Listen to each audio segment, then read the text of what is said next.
दोस्तों नमस्कार, हर हर महादेव।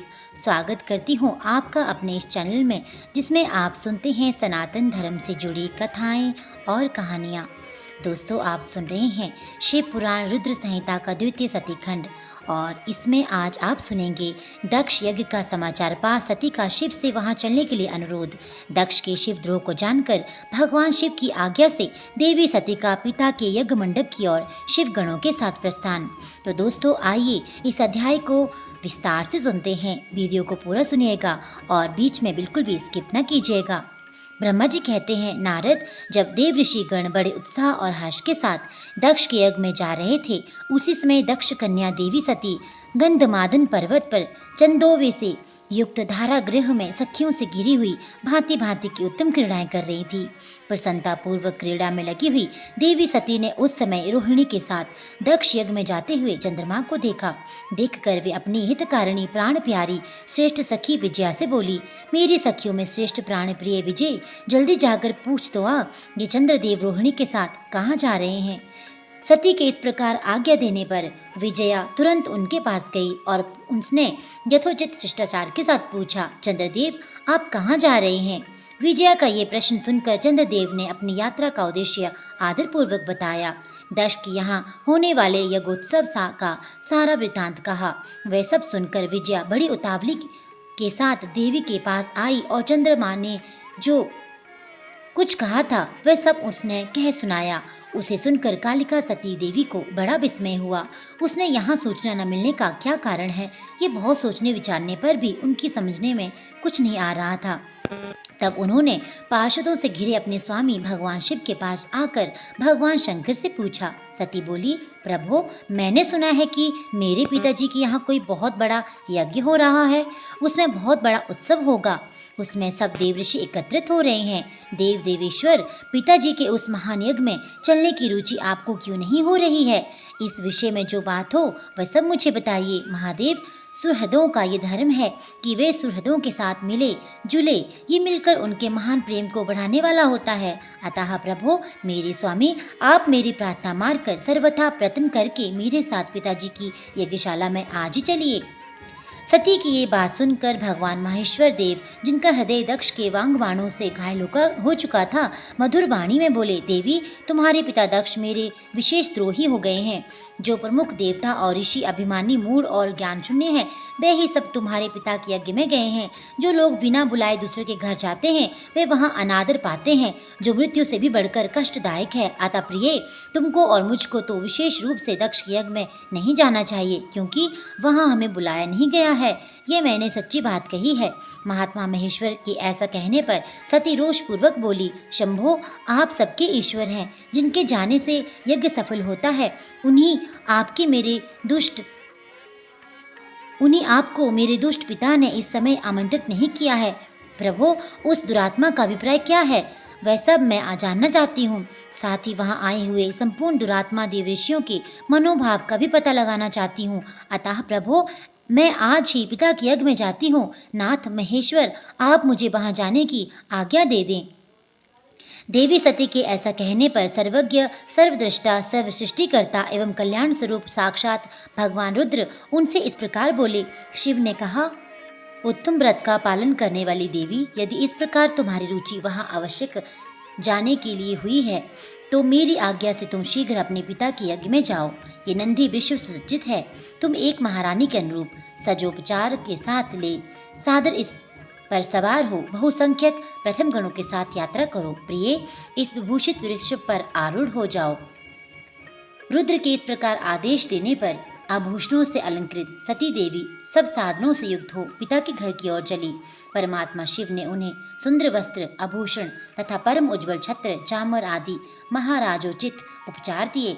भगवान शिव की आज्ञा से 60,000 रुद्रगण बड़ी प्रसन्नता और महान उत्साह के साथ कौतूहल पूर्वक सती के साथ गए। उस समय वहाँ यज्ञ के लिए यात्रा करते समय सब और महान उत्सव होने लगा। महादेव जी के गणों ने शिव प्रिया सती के लिए बड़ा भारी उत्सव रचाया। वे सभी गण कौतूहलपूर्ण कार्य करने तथा सती और शिव के यश को गाने लगे। शिव के प्रिय और महान वीर प्रथम गण प्रसन्नता पूर्वक उछलते कूदते चल रहे थे। जगदम्बा की यात्रा काल में सब प्रकार से बड़ी भारी शोभा हो रही थी।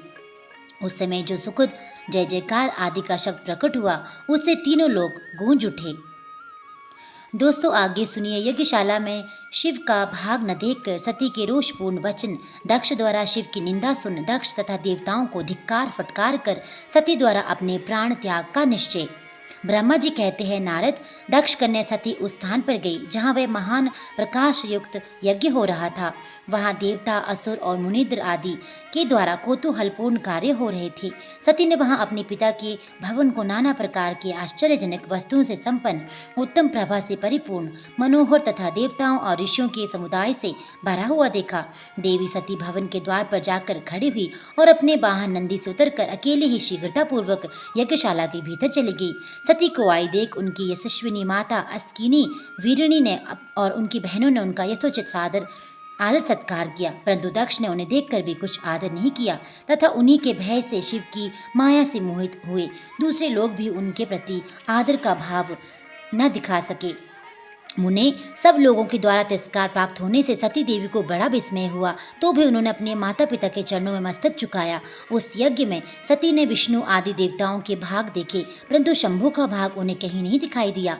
तब सती ने दुस्साह क्रोध प्रकट किया। वे अपमानित होने पर भी रोष से भरकर सब लोगों की ओर क्रूर दृष्टि से देखती और दक्ष को जलाती हुई बोली। सती ने कहा, प्रजापते, आपने परम मंगलकारी भगवान शिव को इस यज्ञ में क्यों नहीं बुलाया, जिनके द्वारा ये संपूर्ण चराचर जगत पवित्र होता है, जो स्वयं ही यज्ञ वेताओं में श्रेष्ठ, यज्ञ की अंग, यज्ञ की दक्षिणा, यज्ञकर्ता, यजमान है। उन भगवान शिव के बिना यज्ञ की सिद्धि कैसे हो सकती है? अहो, जिनके स्मरण करने मात्र से सब कुछ पवित्र हो जाता है, उन्हीं के बिना किया हुआ ये सारा यज्ञ अपवित्र हो जाएगा। द्रव्य, मंत्र आदि, हव्य और कव्य, ये सब जिनके स्वरूप हैं, उन्हीं भगवान शिव के बिना इस यज्ञ का आरंभ कैसे किया गया है? क्या आपने भगवान शिव को सामान्य देवता समझकर उनका अनादर किया है? आज आपकी बुद्धि भ्रष्ट हो गई है, इसलिए आप पिता होकर भी मुझे अधम जज रहे हैं। अरे, ये विष्णु और ब्रह्मा आदि देवता तथा मुनि अपने प्रभु भगवान शिव के आए बिना इस यज्ञ में कैसे चले आए? ऐसा कहने के बाद शिव स्वरूपा परमेश्वरी सती ने भगवान विष्णु, ब्रह्मा, इंद्र आदि सब देवताओं को तथा समस्त ऋषियों को बड़े बड़े शब्दों से फटकारा। ब्रह्मा जी कहते हैं, नारद, इस प्रकार क्रोध से भरी हुई जगदम्बा सती ने वहाँ व्यथित हृदय से अनेक प्रकार की बातें कहीं। श्री विष्णु आदि समस्त देवता और मुनि जो वहाँ उपस्थित थे, सती की बात सुनकर चुप रह गए। अपनी पुत्री के वैसे वचन सुनकर कुपित हुए दक्ष ने सती की ओर क्रूर दृष्टि से देखा और इस प्रकार कहा। दक्ष बोले, भद्रे, तुम्हारे बहुत कहने से क्या लाभ, इसमें यहाँ तुम्हारा कोई काम नहीं है। तुम जाओ या ठहरो, ये तुम्हारी इच्छा पर निर्भर करता है। तुम यहाँ आई ही क्यों? समस्त विद्वान जानते हैं कि तुम्हारे पति शिव अमंगल रूप है, वे कुलीन भी नहीं है, वेद से बहिष्कृत हैं और भूतों, प्रेतों तथा पिशाचों के स्वामी हैं। वे बहुत ही कुवेश धारण किए रहते हैं, इसलिए रुद्र को इस यज्ञ के लिए नहीं बुलाया गया है। बेटी, मैं रुद्र को अच्छी तरह समझता हूँ, अतः जानबूझकर ही मैंने देवऋषियों की सभा में उनको आमंत्रित नहीं किया है। रुद्र के शस्त्र के अर्थ का ज्ञान नहीं है, वे उदंड और दुरात्मा है। मुझ मूढ़ पापी ने ब्रह्मा जी के कहने से उनके साथ तुम्हारा विवाह कर दिया था, अतः शुचि स्मिते, तुम क्रोध छोड़कर स्वस्थ हो जाओ। इस यज्ञ में तुम आ ही गई हो तो स्वयं अपना भाग ग्रहण करो। दक्ष के ऐसा कहने पर उनकी त्रिभुवन पूजिता पुत्री सती ने शिव की निंदा करने वाले अपने पिता की ओर जब दृष्टिपात किया, तब उनका रोष और भी बढ़ गया। वे मन ही मन सोचने लगी कि अब मैं शंकर जी के पास कैसे जाऊंगी। यदि शंकर जी के दर्शन की इच्छा से वहां गई तो उन्होंने यहाँ का समाचार पूछा तो मैं उन्हें क्या उत्तर दूंगी। तदनंतर तीनों लोकों की जननी सती रोषावेश में युक्त हो लंबी सांस खींचती हुई अपने दुष्ट हृदय पिता से बोली। तब सती ने कहा, जो महादेव जी की निंदा करता है अथवा जो उनकी होती हुई निंदा को सुनता है, वे दोनों तब तक नरक में पड़े रहते हैं जब तक चंद्रमा और सूर्य विद्यमान है। अतः मैं अपने इस शरीर को त्याग दूंगी, जल्दी आग में प्रवेश कर जाऊंगी। अपने स्वामी का अनादर सुनकर अब मुझे अपने इस जीवन की रक्षा से क्या प्रयोजन। यदि कोई समर्थ हो तो वह मुझे स्वयं विशेष यत्न करके शंभु की निंदा करने वाले पुरुष की जीव को बलपूर्वक काट डाले, तभी वह शिव निंदा श्रवण के पाप से शुद्ध हो सकता है, इसमें संशय नहीं है। यदि कुछ न कर सकने में असमर्थ हो तो बुद्धिमान पुरुष को चाहिए कि वह दोनों कान बंद करके वहां से निकल जाए, इससे वह शुद्ध रहता है, दोष का भागी नहीं होता, ऐसा श्रेष्ठ विद्वान कहते हैं। इस प्रकार धर्म नीति बताने पर सती को अपने आने के कारण का बड़ा पश्चाताप हुआ। उन्होंने व्यथित चित्त से भगवान शंकर के वचन का स्मरण किया। फिर सती अत्यंत कुपित हो दक्ष से, उन विष्णु आदि समस्त देवताओं से तथा मुनियों से भी निडर होकर बोली।